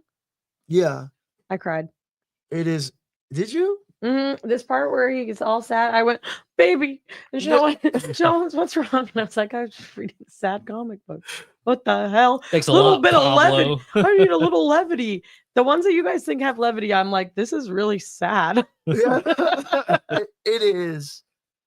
Look, his grandmother clearly lived a life. She looks older. I mean, isn't this how everybody wants to pass peacefully with their loved ones surrounding them? It's very sad. It is sad, but yeah, I don't know. Maybe I'm just not there. But part of that, it's the circle of life. Jesus. I don't know. Okay, sociopath. No, I'm not Got trying to it. be insensitive here. I He's just like, this book's fucking hilarious. cut to Will then in school, having kind of a little bit of tension. We quickly discover that Will is bright, passing tests without having to even read the subject matter, like the books or whatever it may be. Teacher, I also like that he calls the teacher Teach. Mhm. Yeah. He's like- close with them. Yeah. Yo, Teach. Yeah. It's like, whoa, is this Welcome Back Cotter or something? I don't hey, And the attitude with it. yeah. Hey, teacher. Oh.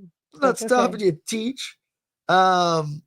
Yeah, I don't know. Actually, I think that's it was a random point that did take me out a little bit where I'm like, does anybody say Teach? Hey, I don't. I Yeah. always did. Well, the Did flip you? I phone. did. I was You a the- little smart You ass. smart I ass. got a lot of trouble in high school and middle school though. But yeah, every teach was just teach. Yo, Hey, Teach. what up, I gotta use Teach? the restroom. Teach. I didn't do the homework. Teach. Do we really gotta do this? Yeah, that That's was funny. Me. That was me. Okay, so that's a thing still. I don't know how young people are these days. I just got how are you? Hey, Teach. Mr. Cotter, I got a note. I think this is like the flip phone and the way. I don't know. I don't think This I is think it might this be the doesn't 90s. feel like this doesn't feel like 2000s. Yeah. Right. If it does feel like 90s. Mhm. But then I don't know. Then Will's wearing some pretty nice headphones that don't look very 90s. So who knows? True. Those are definitely noise canceling headphones. Noise cancellation technology. That was when the noise canceling headphones come out. Yeah. Oh no, you know what? I'm wrong. He's got big over the ear headphones, but he's got it plugged into a CD player. Yeah. I was just And gonna the CD say. player, it's a like a Discman, and it's in his pocket. Yeah. Yeah. Is that It's the 90s. it's the 90s. This is the 90s. It's all coming together now. No wonder there's a goose with a bow tie on the cover. This is the Those 90s. were the It's times the back then. 90s, baby. It's the night. Yeah. So yeah, now that the more that I'm even looking, well, no, maybe not the 90s, maybe like early 2000s, because there's somebody texting, it looks like, in the hallway as well on a flip phone. Early though. 2000s. Yeah, using the T9. It's Y2K. Was the T9 thing? I don't know. Yeah, no, that's T9 when you had to do the number pad and everything. Yes, Yeah. absolutely. So yes, T9 texting happening there. Then oh yeah, okay. This is where we see the other character. Mm-hmm. This is where we see the girl in the beanie. Wait, before we move on, I wanted to Yeah. say that the teacher reaches out to kind of touch his arm, and he pulls it away really fast. Yeah, a little suspense. Yeah, I like Foreshadowing. that part. no touching, Teach. Well, This is Well- when teachers could touch. Back. Well, I just like the Go ahead. foreshadowing, like you The kind of get foreshadowing. that, like, oh, he has the power, and like, oh, this is where he finds out. Then psych. He Yeah, leaves. kind of pulls back. You kind of get that vibe already. Yeah, like everything that grandma says to him, it's like, okay, yeah. All right, we know what's up here. Yeah, we then meet Beanie Girl who sees a student getting picked on, or like somebody kicking like a locker of another girl. Yep, that's two girls right Yep. there that are on the cover. Some like kind of jock boys, and then the redheaded girl in the beanie smacks the shit out of this guy with a Nice. sack of papers or a book or something, which causes some sort of chaos and tussle in the hallway that causes people to then bump into Will. That sends Will into the, I guess, first time he's experiencing these generational powers that have been now transferred from his grandmother to Will. Beautiful coloring once more. This panel, I love the blue and yellow like this. I love the colors in the eyes, the good and the bad, the warm and the cold, the day and the night of it all, if you will. Yeah, I love this whole panel layout. Once more, kind of like a big splash page. And then what's crazy is like it's so jarring that Will's bumped into and this gift has then been activated that it causes him to like stumble and fall into like a group of like 5 kids. Yeah, and then seeing all of it at once. Yeah, and then getting exactly right, like a rush of everything at the same time. He goes running and bumps into this looks like, I'm gonna say this is an older kid or an adult, maybe a soon to be Miss America for all we know. This was also very tragic. This panel, right? That panel, yeah, it's like you're getting proposed to your Miss America, and then you're pregnant, and then it looks like some complications. And then Will realizing like, holy shit, why me? It all comes to dawn. It's like, oh, this is what Grandma was talking about. And then rushing home to his dad, who is just dropped. Yeah, clearly just dropped some tools, a little upset, slams the door, and as he's going to confess to his dad what happens, he sees that his dad is visibly upset. And his dad is upset that he doesn't have the gift. He doesn't have the gift. And he does not know that Will has the gift. Yeah. And then being like, I'm sorry, I don't know what happened. It's always worked this way, but he's basically like being like, whatever, we'll figure it out. We don't need that gift, Yeah. But clearly he wanted it bad, really bad. Which is not an unheard of dynamic, right. I feel like, of parents living or expecting a certain thing. I'm very curious how this plays out. I want to say the family seems wholesome. The dad seems great, very loving, clearly, because Will. Dad seems pissed off on the cover. He's always mad. He does look mad, but it's like, how's that dynamic? It's like this thing that you think is your birthright inherited. Right. It's owed to you, but your son's gonna get it. But your son's gonna get it. It's very interesting. Tell him that it skips a generation. Yeah. Well, it doesn't. He said this never happened that way. He was anticipating it. So I feel like he was kind of waiting for his mom to die, which gives it's like gross. Oh, that's morbid. That's what I hope not. I hope not. This is issue 1. For those of you out there, once more, we try not to spoil. This is the first issue. This is what hooks you in. Nothing's spoiling about this book. There's 4 other chapters to it. All this is in the synopsis. Yeah, Could but you imagine if Dad becomes the villain? I'm getting major villain vibes. I don't know. Let's not jump to conclusions there. I thought that's all we're doing. I mean, I'm sorry, I can't help but think so. Yeah. Like, he seems so nice. We have that he scene. Never seems nice, bro. Like, when does he seem nice? Will bumps into him and sees his dad's best moments, and his best moments are with his children and Will being born. My dad was never. And then his worst moments are when their mother left. Mm-hmm. Side shoot, there's always this scene that gets me, and even more so than when I became a dad. In Hook ties into a lot of my life, but in Hook, where Peter's finding his happy thought, right? And he's rediscovering and his memories jogged about why he left why he ran away to Neverland, how he was raised in Neverland, what happened, the whole backstory with Wendy, and then why he chose to leave Neverland. Mhm. And he's like, I chose to leave because I wanted to become a father. I wanted to be a daddy or whatever. And then there's like a scene where he's like fighting on the boat. Sorry, I know this isn't this cock, but he's fighting on the boat and he's kind of talking to Jack, whose memory's been jogged. And he goes, Jack, you won't believe it. He's like, I found my happy thought. It took me 3 days to find it. And you're not going to believe what it was. And then he like flies Don't up. make me cry right now. He flies up to the little boy and he goes, it was you. And it was You did. Oh, You done did it. I need to figure out a way to encapsulate this into a singular piece of art that I want to get tattooed on me with my, like, somehow incorporate my son into it. But it's just like, and so look, like this, seeing this flashback moment kind of reminded me of that little scene in Hook a little bit, where it's like, this is like, and it's a great joy being a parent. Like, there's a reason why people dote over being parents all the time. And you know, all the cheesy, like, real moments, they're real. And then, yeah, seeing that when Will bumps into him is fantastic. And it would be such a tragic turn. It would freaking break my heart if that dad becomes the villain. Please don't say that, Tommy Jeff. Why? Look, I mean, because why not? Why? touche. Yeah, let him cook. Yikes. Okay. So Will decides not to tell his dad. Because his dad's like being a narcissist right now. He's throwing a little tissy fit because he doesn't have his mom's gift. The reality of it is like, I feel like because he'll have seen the best moments of his father and they were with his kids, he's going to turn around to be very much how Pablo is, in the sense of like ecstatic, and probably so thrilled that like, but there's going to he gets to experience that like his sons learns with this. Yeah. Well, there's but I think worry. he's going to be pissed that it's not him for a minute, because he already is pissed that it's not him. Well, And his son feels like he can't tell him.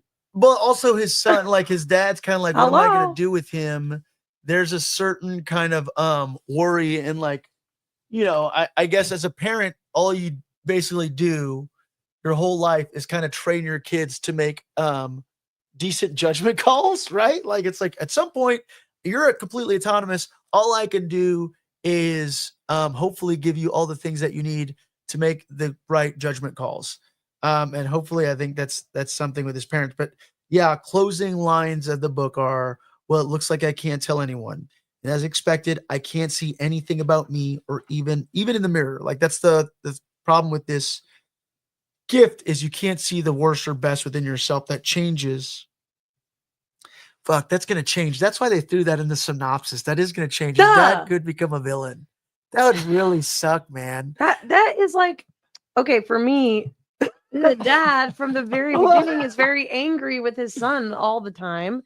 It might change, but like, Or maybe it'll bring him closer. We don't know. we don't know. But I'm just saying the reaction of him You gotta like read to find throwing his out. tools all in the garage because he doesn't get the gift, and kind of waiting This outside. is a nice toolbox, too. I don't know, waiting outside his mom's God, you're such a dad. room, being like, I don't know if I'm gonna get the gift or not. It's like, why are you talking about Or that I've been right now? prepping for this. I've been prepping for this on my whole life. Yeah. Will says the only thing I can do is avoid physical contact and mind my own business at all costs. Basically, I'll keep being myself. Should be easy enough. And of course, why would you say that? Because it's not going to be that easy, Will. We'll find out in January of next year. No way. January 22nd. January 22nd. Oh my Next God. issue on sale, January 22nd. It's the day after my birthday. Oh, Happy early birthday. Thank you. yeah. Happy early birthday. Thank you guys. We're celebrating until January 22nd. You never heard of me. But now you have. From Dark Horse, but now you have. Yeah, but now you have. From Dark Horse Comics, that is issue 1 by Iolanda Zanfrandino and Elisa Romboli. Really awesome creative team. Would you guys, are you into this creative team? First thing, a couple things. Are you into this creative team? Obviously, is this something that you guys are gonna be like, hey, I'm gonna come back to other things that they do? Does this remind you of any books? Are you reading it, and are we pulling it, or are we waiting for a trade? What's the deal? I feel like I'm gonna pull it for sure. Definitely want to read it. Yeah. Pop it in the pool. Mm-hmm. You're in for all 5 issues, single Yeah. issues. Yeah. The trade will be so small. I'd rather just like. Well, I don't know. It's kind of like a long wait till the next one. Yeah. It's a long wait. It's a long Yeah, wait. I mean, might- that's why you have to put it on your poll. I can't. Yeah. Maybe because like, oh, you know, I might forget about it. If it's every 2 months, 5 issues. Yeah. But we got to figure out how the dead develops. Yeah. I have to figure it out. So Who it's Papa gotta Rom? go on the poll. So yeah. Ty, how are we feeling? Are we pulling this? Anything stand out about this book? Any lingering questions? Anything you're thinking about? I really like the dynamic of all the characters, right? Like again, we don't know who some of these characters on the books are, but it's a mixed variety of different archetypes and like appearances. And like even if you look at the back of the book, that's something I kept kind of looking back as we were talking. The last page where it says next issue on January 22nd kind of gives you some insight, and it's like a Mhm. lot of it's a mix of the good and the bad. They kind of go back to the person standing on the train tracks. I don't know if that's the girl in the beanie or the sister that are kissing. I need to know what's up with this freaking goose in a bow tie. Right. Mhm. Why is that No on the insight first- about that, No huh? insight about the goose. I like the next cover though. That's More, gonna be Next the next cover cover. looks more really reason to cool. poll. Wait, who is the sister kissing? It's the girl. It looks like the redhead? beanie. The the redhead girl. No, the sister's kissing the girl with the goose. Oh, what? Because she doesn't have a beanie? They're both redheads. They're both They're redheads. both and red- long There's hair. 3 redheads on here actually. There's Like kind of 4. That I mean, the girl with brown hair is That's kind brown of a hair, reddish yeah, yeah. hint. Well, anyway, like I'm really excited to see how these characters developed. Funny enough, and yes, I probably would put this on my poll, but I'm actually leaning more towards a trade yeah. because I feel like Yeah. I want it collected, and again, there's not. But what's interesting about the trade is that the trades are really known for obviously having the collected story and the different variant covers. There's no variant covers for this, and like someone in the chat said, I know Make Havoc said it. No variants is pretty rare. So I even like Dark Horse, I know that did Umbrella Academy. Chanel said, "Who was you?" That was the best line. Come on. Oh. Sorry, and Hook. Sorry. Oh, sorry. It was you. It was you. Yeah. But yeah, like I think I really want this as a trade. But I'm Mhm. not saying I wouldn't put it in my pull list, but like I really want it as a trade. Yeah, I agree. Because I feel like this is a book. I feel like there's, we read so many good stories on this podcast. Beneath the Trees Where Nobody Sees, that podcast, that episode specifically resonated with some of my friends and like, hey, can I borrow your book?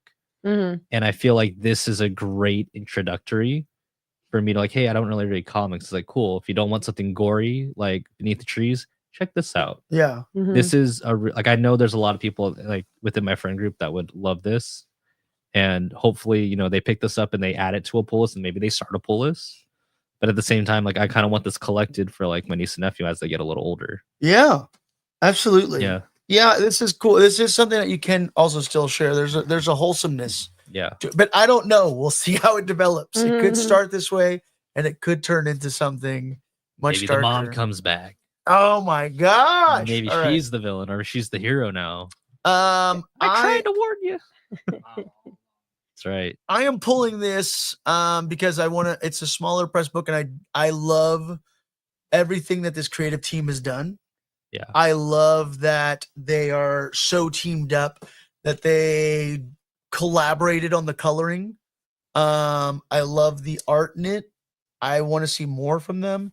And yeah, if this is a smaller press run book, this is an awesome book. And I feel like I hope it doesn't fly as under the radar as it seems like it is right now. Right. But yeah, I'm really excited to see how this develops. I hope you guys are wrong about the dad. Oh, I don't think we need more angry dads. me in the world. too. You're wrong, Tommy Chat. I mean, angry dads are they're easy, I get it. Yeah, I get it. I I become like angry father-son dad. relationships. I It's become very angry dad much that. sometime. Like, oh, let's go to sleep. My dad was phenomenal. Was he? I get the angriest dad mode whenever I put my kids to bed and that they want everything. It's like I've gone through my day and I'm like, all right, time to unwind. And then like I lay my kids down. They're like, I need to use the bathroom. I want to drink water. I'm hungry. Oh, we forgot to do this. you said we were going to do this. And it's just like, I want to read a book, or I don't want, it's like, it's fine. I'll read you the book. But it's like, then you want another book. Just like everything possible to avoid falling asleep. Like, I'd be like, hey, everybody, it's just time to go to sleep now. Which I don't know. Look, I don't know. People try the gentling parenting business. I gentle parent as well. Don't worry. So, it's not that insane. I'm not yelling at them all the time. I do get into angry dad mode sometimes. Cool. I guess this is the part where we give away this comic, and the part where it looks like The Sopranos has ended. Anybody who wants this book.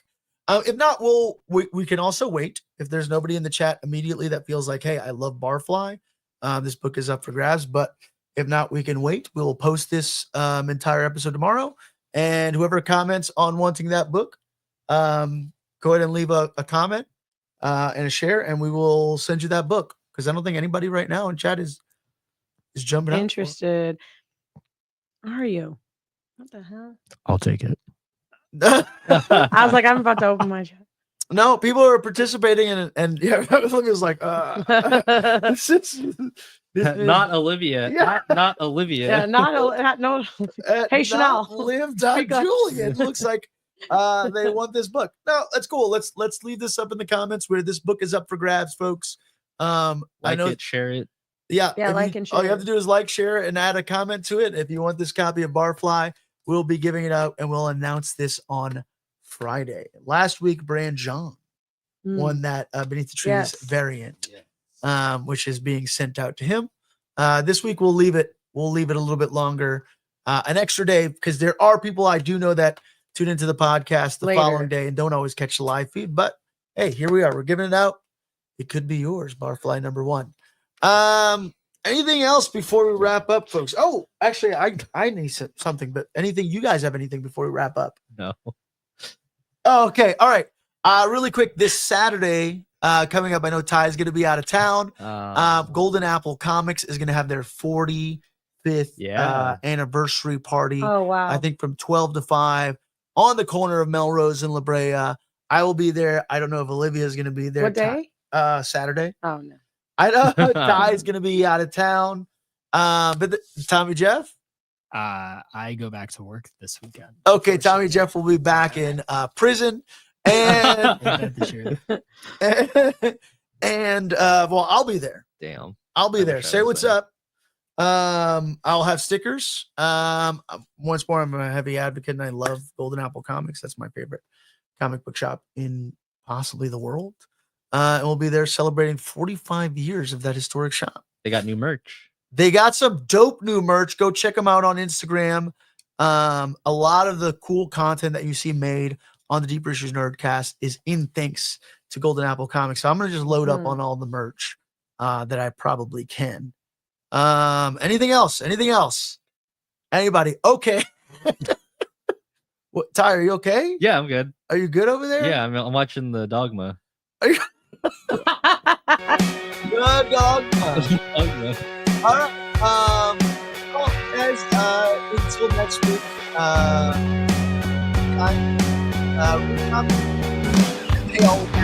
Fantasies of God, fantasies.